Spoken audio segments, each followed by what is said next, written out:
परिवार के जितने सदस्य हैं, कम से कम जो इस बीमारी के प्रारंभ होने की स्थिति होती है, जो बिल्कुल एक मॉडरेट या जिसको कहते हैं माइल्ड ऐसे जो प्रभाव है, उसको तुम घर में ठीक कर सकते हैं। सीवियर कोई इस प्रकार का पेशेंट कोई होता है, उसको ही आवश्यकता पड़ती है अस्पताल में जाने की। और अस्पताल में जिनको जाना है वो स्वयं, चाहे वो पेशेंट है चाहे परिवार के लोग हैं, उनसे भी मैं निवेदन करूंगा कि वहां जाकर के हम कई बार मन में होता है कि ये दवाई क्यों नहीं मिली, ऑक्सीजन में मैं क्यों नहीं गया। ऑक्सीजन की आवश्यकता तो वहां जरूर जाएंगे, जरूर मिलेगी भी सही, लेकिन ऑक्सीजन को नापने के लिए ऑक्सीमीटर आया तो सब अपना ध्यान रखें कि अगर वो 90 से ऊपर ऑक्सीजन है तो ऐसी स्थिति नहीं है कि जिसके कारण से कोई बहुत खतरा होता है। वो 90 से नीचे गिरती है तब जा करके कठिनाई होती है, उस समय हॉस्पिटल में हॉस्पिटलाइज हो जाए या अपने ऑक्सीमीटर 10 लीटर के जो ये है हमारे ऑक्सीजन कंसंट्रेटर, तो इस कंसंट्रेटर का भी अब बहुत उपलब्ध होने लग गए हैं, उसको लेकर के घर में भी हम उसका एक ऑक्सीजन के कुछ समय के लिए हम रख सकते हैं। तो इसलिए इन सारी चीज़ों को हम उतना ही उपयोग करें जितनी महत्व डॉक्टर के रिकमेंडेशन, स्ट्रॉन्ग रिकमेंडेशन मैं कहता हूँ, उसके बाद जिसकी आवश्यकता हो उसी का हम उपयोग करें। कहीं ऐसा ना हो कि हमारी बिना चाहत के भी कोई चीज़ हम ले लें और बदले में एक ऐसा पेशेंट जो बहुत ही सीरियस कंडीशन में वो हमारे हाथ से निकल जाए। मुझे एक आज ही एक मैसेज, एक ट्वीट मिला है, वो महाराष्ट्र का है। एक बुजुर्ग जो हैं वो बेड पर हैं, उनको हर प्रकार की दवाई की जरूरत है, लेकिन उसके वहाँ बेड पर सोते हुए एक महिला आई, अपने पति को, 40 वर्ष का उनका पति, उसकी बीमारी को देख करके उनका कि इसकी जान की पहले जरूरत है, और वो स्वयं बेड छोड़ करके चला गया। और उसके पति को कि 40 साल की इसकी आयु है, इसको यानी एक संवेदना है। इस प्रकार की बात को लेकर के चाहे वो हमारे मीडिया के मित्र हों, चाहे हमारे राजनीतिक मित्र हों, चाहे जनता के लोग हों, हमारे कोरोना वॉरियर्स सब लगे ही हैं, उसमें कहीं कोई दिक्कत नहीं है। हम बाकी सब लोग उनकी सपोर्ट के लिए खड़े हों, वातावरण को पॉजिटिव बनाएं। यानी ये पॉजिटिव शब्द भी ऐसा शब्द हो गया कि जो कई जगह इसका अपमान हो गया है, कई जगह सम्मानित है। ये वातावरण को पॉजिटिव बनाना ये ठीक है, लेकिन कोरोना पॉजिटिव ना हो ये उतना ही उसका ये भी अर्थ है। तो इसलिए मित्रों, आज के समय में मुझे केवल एक अपील आपके माध्यम से करनी थी कि समाज एकजुट होकर के इस बीमारी को लड़ने के लिए जहां सहयोग की आवश्यकता है वहां सहयोगी बन के खड़ा हो, इतनी बात मुझे आपसे कहनी थी। सबसे बड़ी चैलेंज जो इस समय है वो गुरुग्राम और फरीदाबाद बना हुआ है, लगातार मामले बढ़ते जा रहे हैं, रिस्ट्रिक्शंस भी इम्पोज की गई है, कर्फ्यू भी इम्पोज किए गए, 144 भी इम्पोज किया गया है। इस चुनौती पर पार पाने के लिए, कंटेन करने के लिए लगातार केसेस की संख्या बढ़ती जा रही है, उसको रोकने के लिए आपके क्या मैकेनिज्म का प्रयोग जो है सरकार कर रही है? देखिए, कल ही हमने सब जगह निर्देश दे दिए हैं, डिप्टी कमिश्नर्स को भी, बाकी जगह भी, कि धारा 144 सब जगह लगा दें और 5 से ज़्यादा लोग इकट्ठे न हों। केवल जहाँ कहीं हमने छूट दी है कि फंक्शन में, विवाह शादी में 30 की संख्या हो सकती है, फ्यूनरल में 20 की संख्या हो सकती है, ऐसी परमिशन ले करके, और फ्यूनरल में तो परमिशन की इतनी आवश्यकता नहीं है, संख्या का वही है, लेकिन फंक्शन बाकी कोई करने हैं उसकी परमिशन जरूर वहाँ लें। इसके बाद 5 से ज़्यादा लोग इकट्ठे ना हो एक जगह। दूसरा, जो हमने कंटेनमेंट जोन बनाए हैं, पहले माइक्रो कंटेनमेंट जोन का एक विषय हमने प्रारंभ किया था कि भी कोई एक व्यक्ति कोरोना पॉजिटिव हो जाता है तो उसके आसपास की एक बिल्डिंग ज़्यादा, अगर ऊंची बिल्डिंग है या घर आसपास है तो 3-4 घर, उनका एक माइक्रो कंटेनमेंट जोन बनाए, वहाँ की मूवमेंट अगर बंद हो जाती है तो चीज़ें रुकेंगी। लेकिन अनुभव ये आया है कि कुछ एरियाज अब ऐसे हो गए हैं जिसमें हर दूसरे चौथे घर में ही कोई ना कोई पॉजिटिव निकल रहा है, तो उसके बाद हमने उस एरिया को जहाँ 10% से ज़्यादा जिस आबादी में पॉजिटिव संख्या हो रही है उसको मैक्रो कंटेनमेंट जोन, बड़ा यानी कंटेनमेंट जोन बनाया है, और वो उसको इम्प्लीमेंट करना भी आसान है। और छोटे छोटे माइक्रो कंटेनमेंट जोन को यानी उसको व्यवस्था, उसको संभालना, उसको मेंटेन करना वो भी कठिन है। बड़े माइक्रो जो मैक्रो कंटेनमेंट जोन है वहाँ पर हमारी पुलिस भी होती है, हमारे हेल्थ के लोग भी होते हैं, संस्थाएं भी होती हैं, सब उसको देख रहे हैं, और मैं समझता हूँ उसमें से कंट्रोल हो सकता है। और दुकानों का भी 6 बजे के बाद बिल्कुल हमने बंद कर दी हैं, और नॉन एसेंशियल आइटम्स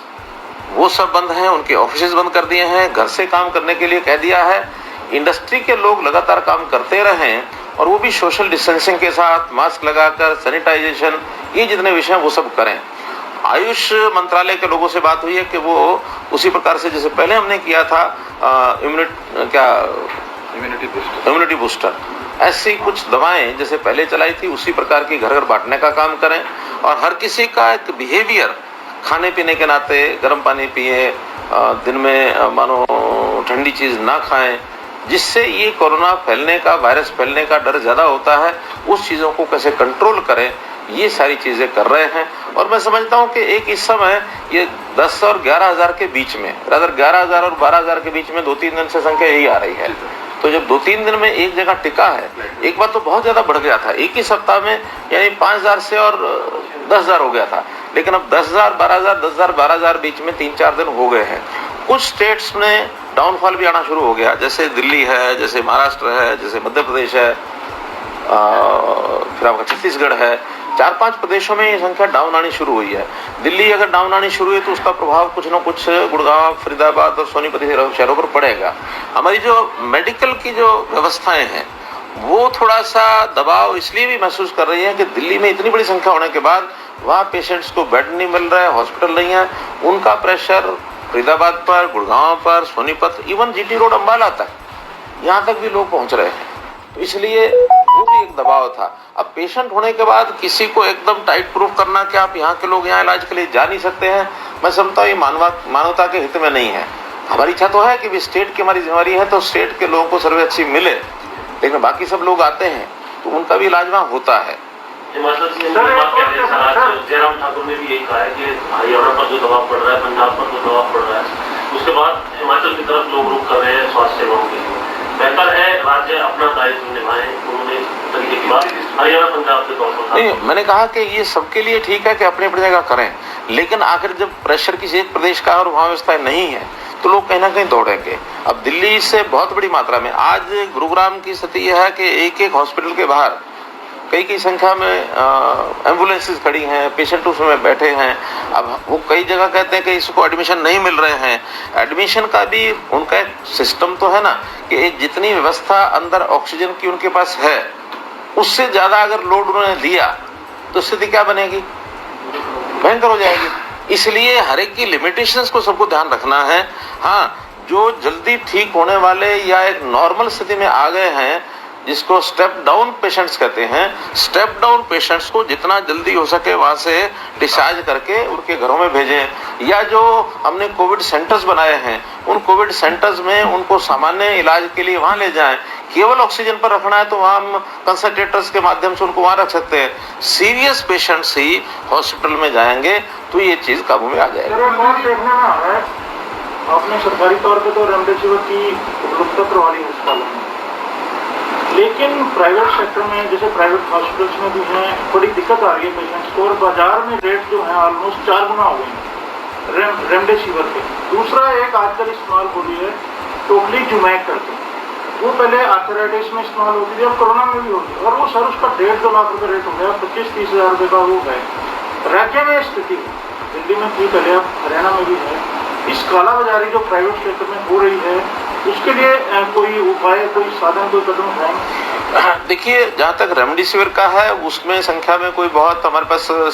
स्किर्सिटी ज्यादा नहीं है। हमारे पास सरकारी तौर पर भी हमारे पास 3,000 के लगभग आज भी उपलब्ध है रेमडेसिविर के इंजेक्शंस, और आगे भी हमने ऑर्डर दे रखा है 20,000 इंजेक्शन का बहुत जल्दी हमको मिल जाएंगे। उसमें कठिनाई नहीं आ रही। प्राइवेट में कठिनाई जरूर आ रही है क्योंकि उनका डिस्ट्रीब्यूशन सिस्टम प्राइवेट का अंबाला से अलग से है। हमने वहां भी एक आदमी अपना बैठाया है कि जो हर स्टेट का कोटा प्राइवेट का है वो भी उसी स्टेट में रहे, क्योंकि वो इंटर स्टेट जो व्यापारी लोग हैं वो खरीद करके इधर से उधर करते हैं। उस पर हमने कंट्रोल थोड़ा बनाया है कि प्राइवेट वाली भी उस स्टेट का कोटा कम से कम उसी स्टेट में रहेगा तो कुछ चीजें चेक हो जाएंगी, और मैं समझता हूँ उसमें कोई ना कोई लाभ हमको मिलेगा। लेकिन जहाँ तक रेमडेसिविर का विषय है, एक बात मैं सभी परिवार के लोग या जो पेशेंट्स खुद हैं कि कोरोना के डिटेक्ट होने के 6 या 7 दिन तक ही रेमडेसिविर उपयोगी होता है, उसके बाद उसका उपयोग नहीं है, ऐसा डॉक्टर्स ने कहना शुरू कर दिया है। कई बार हम जो 15 दिन, 10 दिन, 12 दिन पेशेंट ठीक नहीं हुआ उसके बाद भी रेमडेसिविर की यानी एक डिमांड करते हैं, उसका लाभ नहीं है। उसके बाद ये जो दूसरा आपने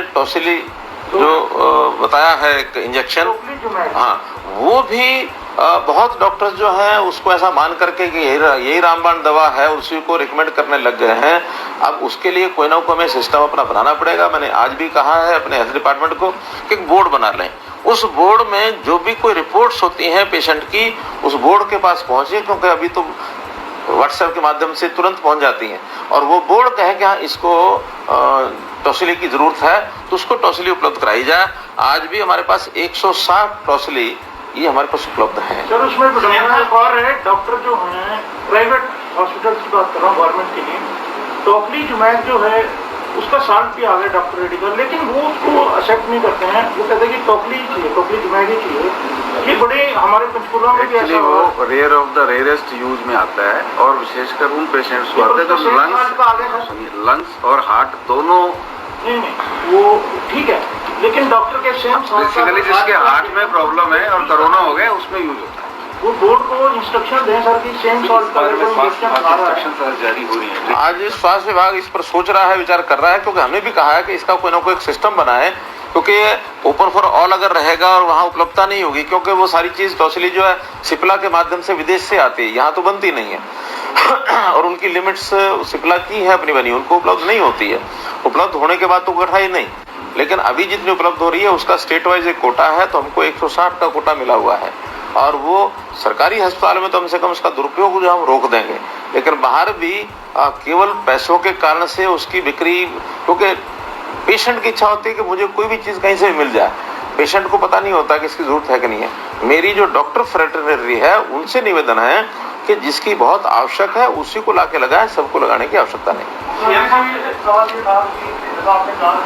दिल्ली के बहुत ज्यादा पेशेंट हरियाणा की तरफ मूव कर रहे हैं, मूल्यांकन क्या बता रहे हैं कि कितने दिल्ली से आने वाले हरियाणा में हैं, और जो ऑक्सीजन और मेट्रिक टन बढ़ी है, आपने कोई कितनी मांग रखी थी 232 मेट्रिक टन है, क्या ये पर्याप्त है या अभी हमें और जरूरत है? और साथ में जो 15% से ज्यादा पॉजिटिविटी रेट वाले जो जिले हैं उनमें क्या लॉकडाउन आप लगाने जा रहे हैं हरियाणा में, उसके लिए कर रहे हैं?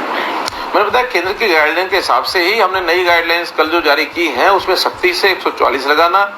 और जो टाइमिंग्स बताए हैं उस टाइमिंग के साथ से बाजार बंद करना, नॉन ऑफिशियल काम जितना है उसको, नॉन एसेंशियल उसको सबको बंद करें, ऑफिशियल काम वहां भी अटेंडेंस कम से कम करें। एकदम मूवमेंट रोकने के लिए बहुत हमारी योजना इसलिए नहीं है कि हमने रोक करके देख लिया उसका बहुत लाभ नहीं है, और अभी इस बार के कोरोना के बारे में ये भी कहा जा रहा है कि इसका जो एरियल एक प्रकार का प्रभाव है, ये जो टच करने वाली जो स्थिति है वो ये कोरोना उस प्रकार से नहीं फैल रहा है, तो इसलिए टच करने वाला जो स्थिति थी बहुत नजदीक जा करके उसका जो प्रभाव था, इसकी बजाय वो कहीं से भी फैल रहा है, तो इसलिए उसका मूवमेंट का रोकने का कोई लाभ नहीं है। बड़ी बात यह है कि मूवमेंट को खत्म करते ही रोकते ही आर्थिक चक्र सारा रुकता है, और अगर एक बार आर्थिक चक्र रुकता है तो उसमें से पिछली बार बहुत मुश्किल से हम बाहर निकले हैं, इस बार आर्थिक चक्र ना रुके, इंडस्ट्री को हम लगातार चलाए रख रहे हैं, उस पर रेस्ट्रिक्शन जो है वो सब लगा के रखी हुई है, लेकिन फिर भी जो जरूरी चीजें हैं वही एसेंशियल आइटम्स को छोड़ करके बाकी सब बंद करेंगे। ऑक्सीजन हमारे डिमांड तो 300 मेट्रिक टन की भेजी हुई है, अभी 232 सैंक्शन हो गई है, और मुझे लगता है 232 से हमारी 3-4 दिन के अंदर सारी सप्लाई सब ठीक होगी, फिर अनुमान लगेगा कि और स्केर्सिटी है या हमारी आवश्यकता भी कम हो सकती है। कुछ हमारी इंडस्ट्री की जो ऑक्सीजन है उसको भी हम कन्वर्ट कर रहे हैं, कई जगह पर जो इंडस्ट्री में ऑक्सीजन लग रही थी या गैसियस के जो फॉर्म के हॉस्पिटल की सप्लाई है वो हम वहीं से करेंगे, तो इन चीजों से थोड़ा कंट्रोल हो जाएगा, लेकिन 232 एक बार आने के बाद फिर अनुमान लगेगा इसके आगे और कितना बढ़ाना है, कितना बढ़ना है। सर वैक्सीनेशन पे क्या स्टेटस है? 1 मई से 18+ वैक्सीनेशन हो जाएगी, सीरम इंस्टीट्यूट को कितना ऑर्डर प्लेस कर दिया है और कितना पहुंच चुका है स्टेट में? देखिए आज से उसका रजिस्ट्रेशन शुरू किया 18 वर्ष से ऊपर का, 28 तारीख है ना, हाँ 28 से 30 तक ये रजिस्ट्रेशन होगा। 30 तारीख को हमारा अनुमान ये लग जाएगा कि किस गति से लोग अपने आप आके रजिस्टर करा रहे हैं, खास करके 18 से लेकर 45 तक। हमने प्राइवेट को जितना लेना है वो तो अलग से अपने हिसाब से लेंगे, सरकारी तौर पर 40 लाख और 10 लाख 50 लाख इंजेक्शन का ऑर्डर हमने दे दिया है। ये लगभग 250 करोड़ रुपए का एक ऑर्डर है, ये चला गया है और इसकी उपलब्धता हो जाएगी। इसके बाद प्रतिदिन 1 लाख तो हमारा पहले से कैपेसिटी है, रजिस्ट्रेशन कितना होता है उसकी कैपेसिटी बढ़ाने की आवश्यकता होगी तो हम बढ़ाएंगे, 1 से अगर 1.5 लाख जाना होगा, 2 लाख प्रतिदिन जाना होगा, तुम जाएंगे। लगभग महीने भर का ये जो हमारे पास इंजेक्शन है, इसका प्रोग्राम चलेगा और सबको रेगुलरली उनको मैसेज जाएंगे कि किस व्यक्ति को किस हॉस्पिटल में या किस डिस्पेंसरी में किस दिन पहुंचना है। हम कोशिश करेंगे कि जो मेन हॉस्पिटल्स हैं जहां कोविड का प्रेशर ज्यादा है, उसको छोड़कर बाकी जगह, क्योंकि जो वैक्सीनेशन का काम उतना कॉम्प्लिकेटेड नहीं है, तो सिंपल एक इंजेक्शन लगा करके एक आधा घंटे से लेकर 1 घंटे तक ऑब्जर्वेशन में रखना होता है व्यक्ति को। तो जितने हमारे CHCs हैं, PHCs हैं, डिस्पेंसरीज हैं, संस्थाओं के जो हॉस्पिटल्स हैं, उनके माध्यम से इसको हम अभियान को चलाएंगे। 15 मई तक कोरोना देश में बीच पर होगा, लेकिन जिस तरीके से दिल्ली का मैसेज बढ़ रहा है, तो क्या मुझे हमारा प्रोजेक्शन क्लियर करना है और कैसे किसी ने ऐसा दिमाग 160 की जो ऑक्सीजन की अवेलेबिलिटी हो गया है, तो हमारा जो पीक के आने वाला प्रोजेक्शन है, क्या वो क्लियर नहीं जाएगा? एक बार फिर देखिए, मैंने बताया भविष्य के बारे में कुछ कहा नहीं जा सकता है। मैंने बताया ऑक्सीजन की कमी हमारे पास नहीं है, गैसियस फॉर्म तो हमारे पास है ही है, और इसके अलावा भी जो जनरेटर्स शुरू हो गए हैं आने के लिए, या कंसंट्रेटर्स आने शुरू हो गए हैं, तो जो थोड़ी डिमांड की जितनी ऑक्सीजन जिनको पेशेंट को जरूरत है वहां वो पर्याप्त हो जाएगी। सीरियस पेशेंट्स के लिए जो ऑक्सीजन है ये वहां काम आएगी। और जैसा दिल्ली में थोड़ा डाउन ट्रेंड हुआ है, हम तो अपेक्षा यही करते हैं कि बहुत जल्दी डाउन ट्रेंड ये हमारा भी शुरू हो जाए, और अगर डाउन ट्रेंड शुरू होता है तो स्वाभाविक है उतनी ही हमारी हॉस्पिटल्स में जो पेशेंट्स का आना है वो कम भी होगा, तो हम सुधार की तरफ चले जाएंगे। फिर भी दोनों तरफ की हमारी तैयारी है। अगर स्थितियां सुधरती हैं, बहुत ही अच्छा, सुधरनी चाहिए, हमारी अपेक्षा है। किसी कारण से नहीं सुधरती हैं, ऐसे कैसे चलती हैं, इससे बढ़ती हैं, तो हम लगातार हर दिन कैसे हमारा गैस की कैसे हमारे पास ज्यादा ऑक्सीजन आए और उसका ट्रांसपोर्टेशन का सिस्टम कैसे ठीक हो। मैंने बताया कि जैसे हम उड़ीसा के प्लांटों से लेकर के आ रहे हैं, आज ही उसकी transportation by train, by air सब हमने शुरू कर दी है, और आने वाले 2 दिन में 3 दिन में और चीजें क्लियर